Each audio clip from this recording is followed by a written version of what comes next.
ഷൈൻ ടോം ചാക്കോ പിടിയിലായ ഫ്ളാറ്റിലെ CCTV ദൃശ്യങ്ങൾ നാളെ പോലീസ് പരിശോധിക്കും. ഷൈൻ ടോം ചാക്കോയെ സൽമാൻ ഖാന് ശേഷം കൊക്കൈനുമായി പിടിയിലായ താരമെന്ന വിശേഷണം നൽകി ഹീറോ ആക്കാനാണ് സുഹൃത്തുക്കളുടെ പദ്ധതി. ഷൈൻ ടോം ചാക്കോയുടെ സുഹൃത്തുക്കളെ ചുറ്റിപ്പറ്റിയും അന്വേഷണം നടക്കുന്നുണ്ട്. കൊക്കൈനുമായി നടൻ ഷൈൻ ടോം ചാക്കോ പിടിയിലായ കടവന്ത്രയിലെ ഫ്ളാറ്റിലെ CCTV ദൃശ്യങ്ങൾ സെൻട്രൽ CI ഫ്രാൻസിസ് ഷെൽബിയും സംഘവും നാളെ പരിശോധിക്കും. ഫ്ളാറ്റിൽ നിരവധി സ്ത്രീ പുരുഷന്മാർ വന്നുപോയിരുന്നതായി പോലീസിന് വിവരം ലഭിച്ചതിന്റെ അടിസ്ഥാനത്തിലാണ് പരിശോധന. അതേസമയം നടൻ ചെയ്തത് എന്തോ മഹാകാര്യമായിരുന്നു എന്ന രീതിയിലാണ് അദ്ദേഹത്തിന്റെ സുഹൃത്തുക്കളുടെ സംഭാഷണം.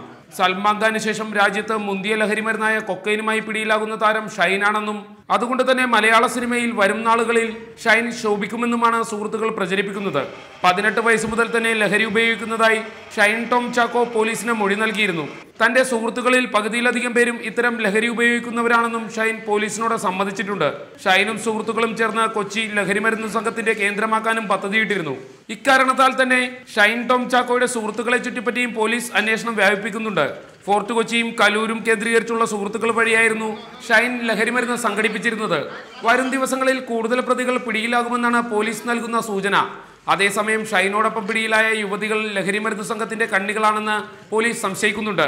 ഇവരെ കസ്റ്റഡിയിൽ ആവശ്യപ്പെട്ട് പോലീസ് സമർപ്പിച്ചിരിക്കുന്ന ഹർജി നാളെ കോടതി പരിഗണിക്കും. ഷഹിൻ ആന്റണി, റിപ്പോർട്ടർ, കൊച്ചി.